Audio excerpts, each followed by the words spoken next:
For 22 years, my world has been one of immutable, comforting law. Not the malleable laws of man, but the rigid, unforgiving laws of biology. My office, the St. Jude's County Medical Examiner's Office, is not a house of horrors, as popular culture would have you believe. It is a library. Each body that arrives on my table is a closed book, its story written in the silent language of tissue and trauma. My job, the one I have performed over 5,000 times, is to be a biological historian, to translate that final corporeal chapter into the objective prose of a medical report. There is no room for sentiment, no place for superstition. I have seen grieving families insist a loved one was marked by a phantom, only for my scalpel to reveal the telltale petechial hemorrhaging of a mundane, tragic strangulation. I have debunked curses that were, under the microscope, simply undiagnosed genetic disorders. Science has always been my shield and my sword, cutting through the fog of fear to the cold, hard truth of cause and effect. My sanctuary has always been the Autopsy Suite. The air, tasting of ozone and disinfectant, is scrubbed and recirculated, a closed system against contamination. The stainless steel table, cold to the touch even through latex gloves, is a stage where every drama has already concluded. The only sound is the low, constant hum of the ventilation system, a mechanical mantra of logic and control. It is here that the fundamental principle of my profession is made manifest. Death is cessation. For a human to speak, a dozen intricate systems must work in perfect concert. The brain must formulate a thought, send electrical signals down the spinal column, command the diaphragm to contract and force air from the lungs, and finally tune the muscles of the larynx to make the vocal cords vibrate. It is an act of impossible biological complexity. When the brain ceases to function, the conductor leaves the orchestra. The instruments fall silent. This is not theory. It is fact. In all my years, through thousands of cases, ranging from the brutally simple to the profoundly complex, every single subject has adhered to this fact. Every body has respected the final, inviolable silence. All but one. She arrived on a Tuesday morning in August, assigned the sterile, anonymous designation of JD 22087. She was the exception. She was the case that took my fortress of logic, built over a lifetime of empirical certainty, and leveled it to dust. The story that follows is not a flight of fancy or a lapse into madness. It is my testimony, the clinical, procedural account of the autopsy that forced me to confront the terrifying possibility that the laws of nature are not as immutable as I once believed. The file for JD 22087 preceded the subject herself. The preliminary report was a masterpiece of negation, a litany of what had not happened. The subject, a woman estimated to be in her late 20s, had been recovered from the shallow waters of the St. Jude's Reservoir by a pair of fishermen that morning. Yet the paramedics on the scene noted a distinct lack of cyanosis, the telltale blue discoloration of the skin from oxygen deprivation, and an absence of froth around the mouth and nose. The initial field report was a stark contradiction, a body from the water with no signs of having drowned.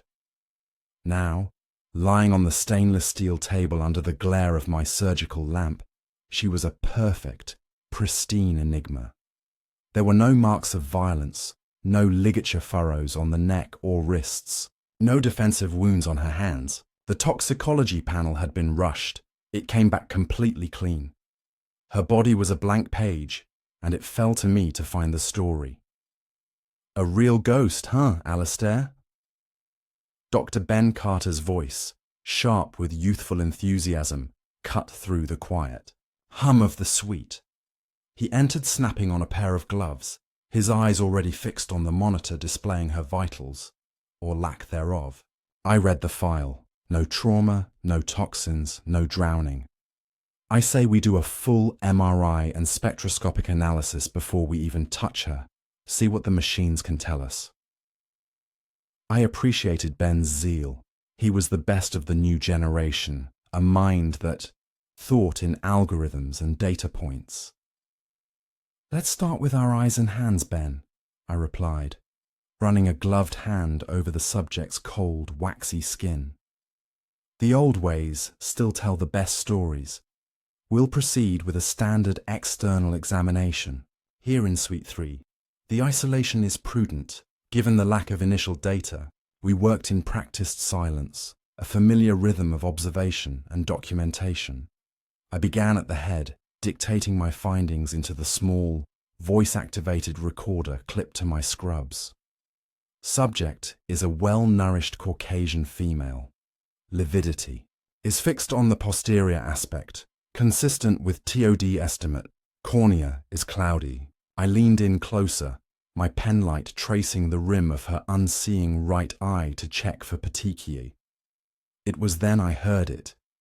A soft, dry sigh, like a final exhalation of breath. It was barely audible, but present. "Post-mortem purgation," Ben said, immediately, not even looking up from his examination of her hands. "Air trapped in the lungs escaping as we shifted her onto the table. It's common." He was right, of course. It was a simple mechanical process, a body settling. I had witnessed it hundreds of times.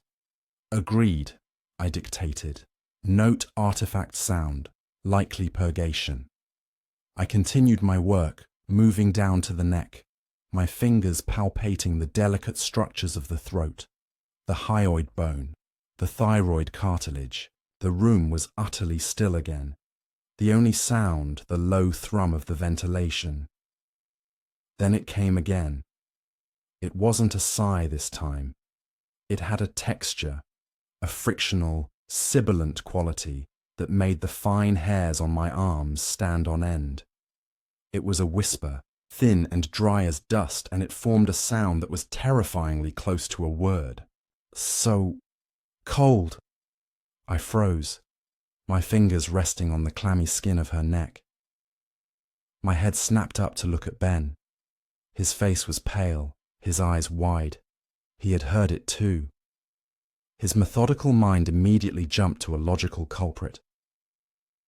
"The intercom," he stammered, moving to the wall panel. "Must be feedback from another room.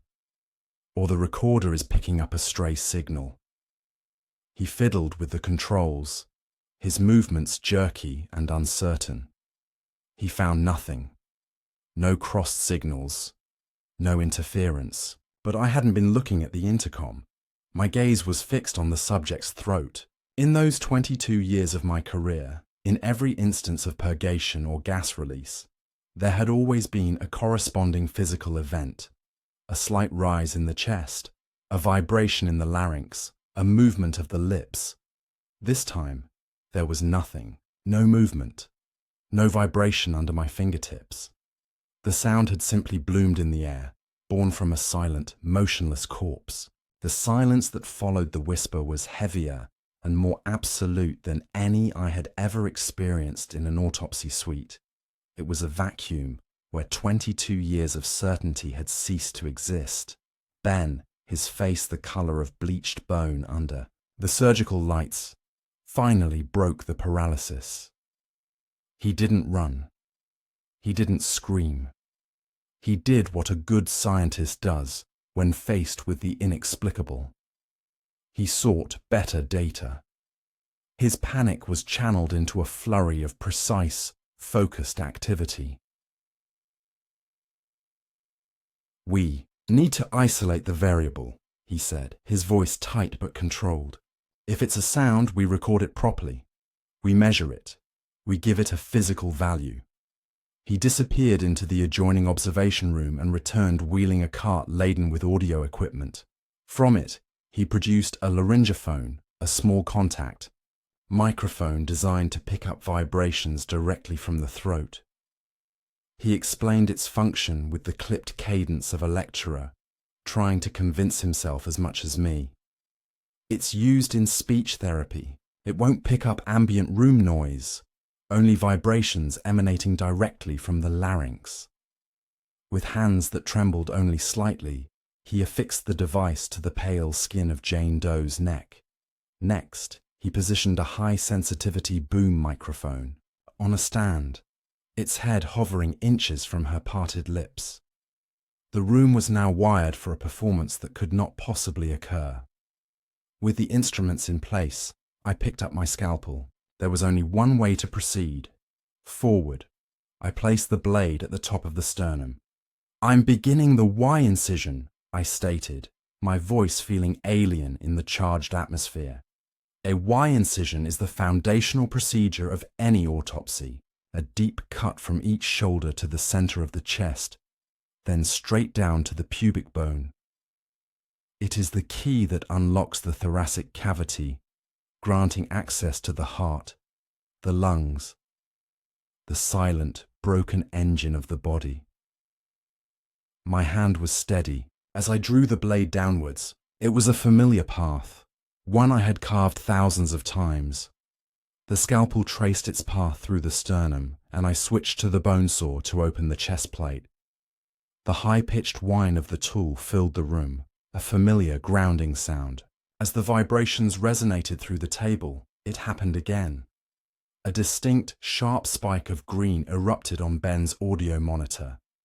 The laryngophone had detected a definite vibration. Simultaneously, the boom mic captured the sound, clearer and more defined than before, stripped of any room echo. "Let me go." The words were weak, a mere exhalation of sound, yet they were undeniably articulate. Ben stared at the perfect, textbook waveform on the screen. This was not a glitch. This was not interference. This was recorded, measurable, physical data. "My God," he whispered. I set the saw down, my own mind struggling to build a wall of logic against the incoming tide of impossibility. I tried to explain it to myself, to anchor myself to the known world. Speech is not a simple reflex. It is the pinnacle of motor function. It requires a functioning cerebrum to form the words, a brainstem to relay the commands, a nervous system to carry the signals, a diaphragm to force air, and vocal cords to vibrate in a precise, coordinated sequence. This woman possessed none of that. Her brain showed zero electrical activity. Her lungs were still. Her muscles were locked in the stiffness of rigor mortis. For her to speak was as biologically plausible as a stone deciding to sing opera. We had just recorded a vocalization from a body that was, by every known metric, nothing more than decaying organic matter. A cold, terrifying curiosity, colder than the room itself, took hold of me. The standard autopsy protocol was no longer sufficient. This was now the only question that mattered. I set aside the examination of the heart and lungs and turned my full attention to the organs of speech. With a focus I had not felt in years, I began the delicate process of dissecting the larynx, the hyoid bone, and the tongue. To the naked eye, everything was textbook perfect. The tissues were healthy, undamaged, showing no signs of disease or structural abnormality that could explain the phenomenon. The diaphragm was intact and unremarkable. The mystery, it seemed, was not one of gross anatomy. The answer, or rather the deepening of the riddle, came under the microscope. I prepared a slide with a tissue sample from her vocal cords. Placing it under the lens, I adjusted the focus, expecting to see the normal uniform pattern of stratified squamous epithelium. Instead, what I saw made my breath catch in my chest. The cellular structure was riddled with microtears and showed patterns of extreme striated stress. These were the kind of physiological markers I would expect to find in a professional opera singer after a career of performances, or in a drill sergeant who had spent decades screaming at recruits. It was evidence of immense, prolonged overuse, a history of strain written at a microscopic level. Yet nothing in her physical record, her slender frame, the condition of her lungs, suggested such a life. There was no corresponding evidence of the activity that could have possibly caused this cellular damage. Ben came over to look, his skepticism finally collapsing into stunned silence. We stared at the image on the monitor, the ghost of a scream, etched into dead cells. It was a physical paradox. The data on the screen was as impossible as the whispers we had recorded. It was then that a strange thought began to coalesce in the back of my mind, an analogy rising from the depths of medical knowledge. I thought of phantom limb syndrome, where an amputee can feel a vivid, agonizing itch in a hand that no longer exists. The hand is gone, but its map, the neural blueprint, remains burned into the brain, capable of creating a sensory echo of something that is not there. What if, I wondered, trauma could do the same thing? What if a sufficiently intense experience could burn a similar blueprint not into the brain, but into the very tissues themselves? A physical echo in the flesh, a residual memory waiting for a trigger to play back. We stood there for a long time, two men of science staring at a screen that showed us the impossible truth written in the language of a dead woman's cells, the phantom limb. The thought clung to me, a terrifying but strangely logical framework for the madness unfolding on my table, an echo in the flesh. If that were true, if this were a recording, then what was the playback mechanism? What was the needle being dropped onto the vinyl of this woman's trauma? Night bled into the earliest hours of the morning, the world outside our soundproofed walls blissfully unaware. Ben and I abandoned the standard procedure, our focus now singular. We began to test for a trigger. We worked like physicists searching for a new particle, methodically introducing and eliminating variables. We swept the room with a radio frequency detector, finding only the expected emissions from our own equipment. We tested for ultrasonic pulses, for changes in air pressure, for minute shifts in the ambient temperature of the room. Nothing. The whispers remained silent, stubbornly absent. It was Ben who noticed it. Exhausted, he had leaned back against a refrigeration unit, and the low-frequency hum of its compressor kicking on had vibrated through the floor. At that exact moment, a single sibilant fragment escaped the corpse's lips, registered on our still active monitors. We froze, then looked at each other. The bone saw, the ventilation system, the refrigerator compressor. They all produced a low, resonant vibration. It was the trigger. We had found the needle. The phenomenon wasn't random. It was responsive. This discovery offered no comfort. It was, in fact, the most terrifying revelation yet. A random event is an anomaly of nature, an act of God. A responsive event is a mechanism. My role in this room had suddenly shifted. I was no longer a passive observer, a translator of a concluded story. I was an active participant. My tools, the very instruments of my trade, were the catalyst for this reenactment. A profound sense of violation washed over me. The primary directive of my profession is to provide dignity to the dead. Yet here I was, seemingly torturing this woman's remains, forcing a residual echo of her to relive its final, horrific moments over and over. My clinical detachment, the bedrock of my sanity, was cracking under the weight of a haunting, impossible empathy. Ben, by contrast, retreated into pure science. We can call it post-mortem vibroacoustic resonance, he mumbled, already scribbling notes. He was trying to cage the horror with terminology, to shrink it down to a manageable, academic problem. I could not. I was looking at the vessel of a trapped scream, We had to know more. We had to understand what the recording was. Ben located a portable signal generator, a device capable of producing pure, sustained audio tones at specific frequencies. We calibrated it to match the low-end resonance of the refrigerator compressor. With a deep breath, I switched it on. A low, gut-vibrating hum filled the suite. A clean, synthetic drone that felt deeply profane in the silence of the morgue. And the whispers began. Freed from the intermittent trigger of rattling machinery, they flowed. They were still fragmented, disjointed, but they were longer.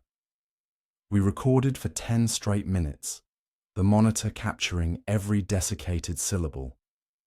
Later, we filtered out the drone and pieced the fragments together. A narrative emerged. So, cold. The water. Let me go. Please. Under the bridge. Don't. It was the echo of her death. A story told by the ghost in her own machine. The implications were staggering. This was no longer just a biological paradox. This was evidence. We were listening to a murder victim give her testimony.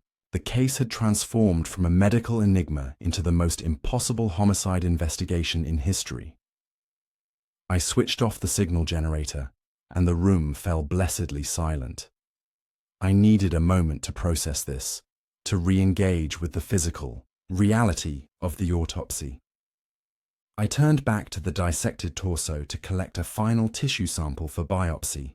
The room was still. The machines were off. There was no trigger. I leaned over the body, my scalpel poised. From the still, parted lips, a whisper emerged, entirely different from the others. It was not a fragmented echo of the past. It was a single word. It was perfectly formed, shockingly clear, and it was directed at me. Alistair.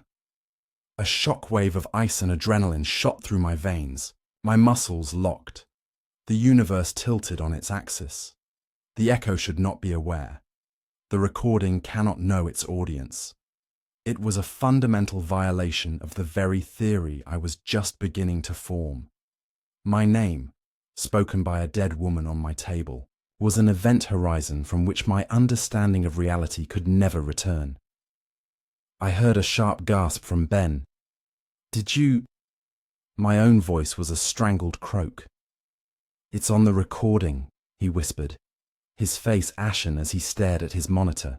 Clear as day, the scalpel slipped from my numb fingers. It hit the tiled floor with a sharp metallic clatter that echoed in the profound, terrifying silence that followed. The sound was unnaturally loud, a punctuation mark at the end of a world. This was no longer her story. It was now mine. The clatter of the fallen scalpel was a gavel, bringing my old life to an end. In that moment, the rules that had governed my existence for 22 years became meaningless. Protocol, procedure, peer review, they were the tools of a world that made sense. A world where the dead stayed silent. I was no longer in that world. I looked at Ben, who was staring at the audio monitor as if it were a venomous snake. His scientific curiosity had been burned away, replaced by raw, primal fear.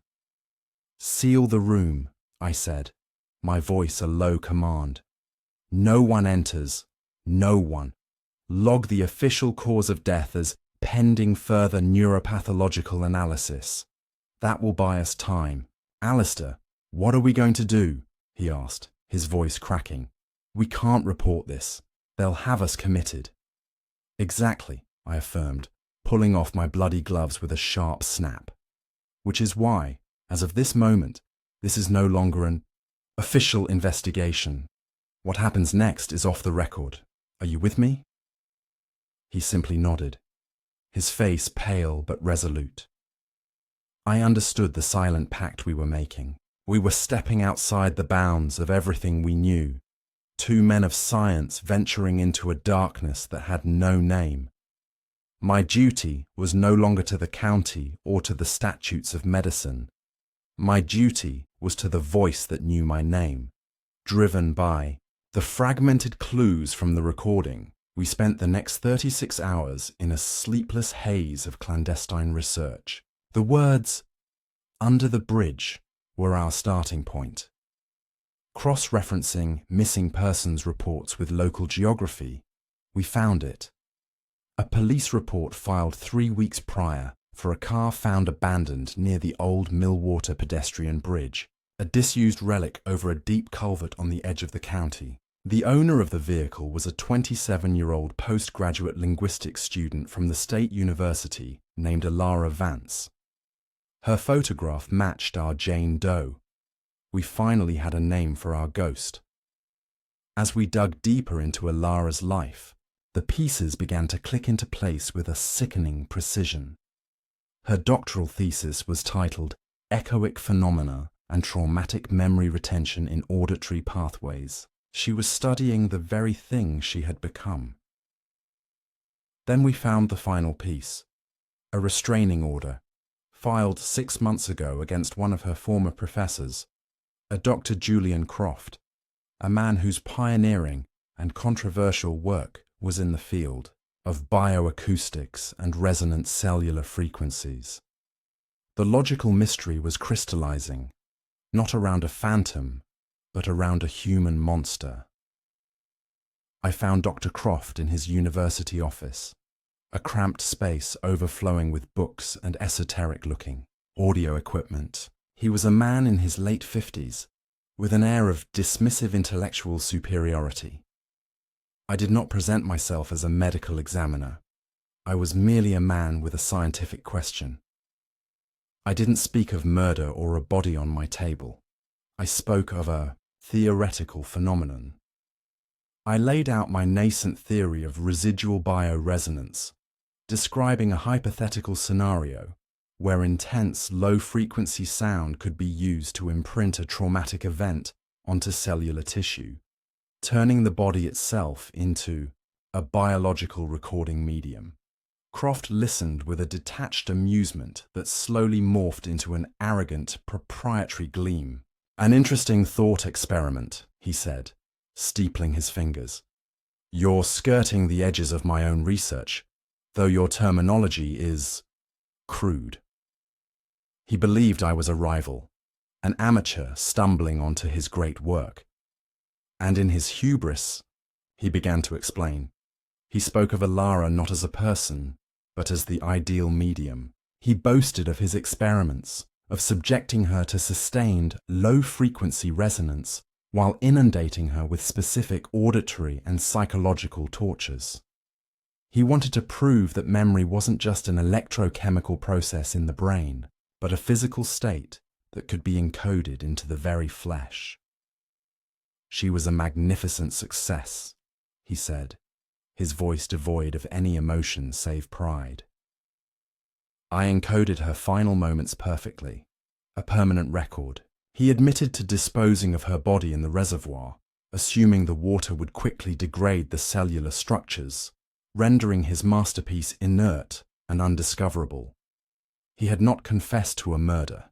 He had, in his mind, merely described the triumphant conclusion of a revolutionary experiment. I left his office with the truth, a truth so monstrous it felt radioactive. I had the why of the scientific anomaly. It was not a freak of nature. It had been engineered. My mind was reeling as I walked to my car, the cold evening air doing nothing to quell the fire in my gut. My phone buzzed in my pocket. It was Ben. His voice was a choked, terrified gasp. "Alistair, get back here now. It's happening again." "Did you turn on the generator?" I demanded, my heart hammering against my ribs. "No, that's the thing. It's all off. The room is silent, but it's talking. And it's changed." I broke every speed limit driving back to the morgue. I burst into the sealed autopsy suite to find Ben backed against the far wall, his eyes fixed on the body. The air was cold and still. And from the mortal remains of Alara Vance, a new voice was whispering. It was a flat, toneless, perfect mimicry of Dr. Julian Croft's voice, repeating the cruel clinical phrases he must have used during his experiments. Subjects. Response to auditory stimulus is optimal. Cellular memory imprint is holding. It was a recording of the murderer. But then, as I stood there, frozen in a state of horror beyond all measure, the whisper changed. It stopped quoting the past in that same perfectly mimicked voice of Dr. Croft.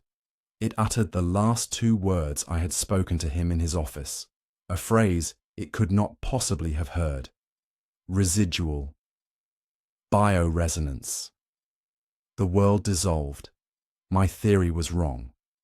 This wasn't just a recording playing back. It was a recorder. A parasitic, mimetic process that was still active, absorbing new data from its surroundings. Alara Vance was gone, but the horrifying mechanism her killer had unlocked in her flesh was not. It was listening. It was learning. The horror wasn't a ghost trapped in a body. The horror was a new, terrible law of physics, and I was standing in the room where it had just been proven.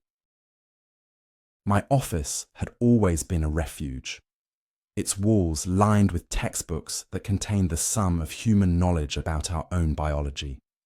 Now, it felt like a cage. The familiar scent of aging paper and sterile cleaning fluid was suffocating. On my computer screen, the autopsy report for Alara Vance remained open, a blinking cursor demanding a conclusion I could not truthfully give. To write what I had witnessed, to detail post-mortem, mimetic vocalizations, would be to sign my own committal papers and condemn Ben to a career of ridicule. The truth was unusable.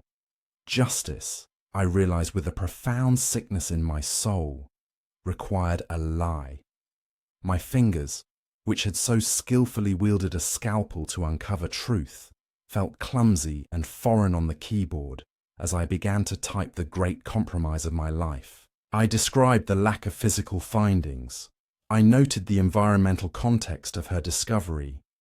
And then I fabricated a cause of death, choosing the perfect, elegant lie. Death by vagal nerve stimulation leading to cardiac arrest. It was a beautiful, medically sound conclusion. The vagus nerve can, under extreme stress like hypothermia or terror, trigger a sudden fatal drop in heart rate. It is a death that leaves no trace, a ghost in the physiological machine. It was plausible. It was unprovable. And it was a complete betrayal of everything I had ever stood for. As I typed the final sentence and signed my name, I felt no relief. I felt only the hollow finality of a man who had just performed an autopsy on his own integrity. The next day, I made an anonymous call from a payphone at the edge of town. I gave the police Dr. Julian Croft's name, the location of Alara's car, and a suggestion to investigate his research. The circumstantial evidence I provided was enough. The restraining order, his academic focus, her role as his student. It was a compelling narrative. When they searched his home and university labs, they found his digital records, his meticulous, monstrous notes, and the audio files of his experiments with Alara. He was arrested. The papers called it a triumph of modern detective work. Justice was served, a monster was caged, but I felt nothing. The satisfaction was clinical and distant. I knew that Croft was only a symptom. The disease was the horrifying natural law he had discovered and weaponized. The true horror wasn't that he had created a recording. It was that the universe had always allowed for the possibility. A week later, I sat in my office late into the night and typed my letter of resignation. I could no longer walk through the silent, refrigerated halls of the morgue without feeling a profound sense of dread. The silence was no longer empty. It was latent. Every body that arrived on my table was no longer just a book of concluded history. It was a potential vessel, a blank tape waiting for the imprint of a nearby trauma, a new witness waiting for a trigger. The tools of my trade felt like instruments of necromantic provocation. How could I take a saw to bone, knowing the vibration might awaken an echo of a person's worst agony? I could not. I did not leave my profession because I saw a ghost. Ghosts, at least, imply a soul, a consciousness that has survived.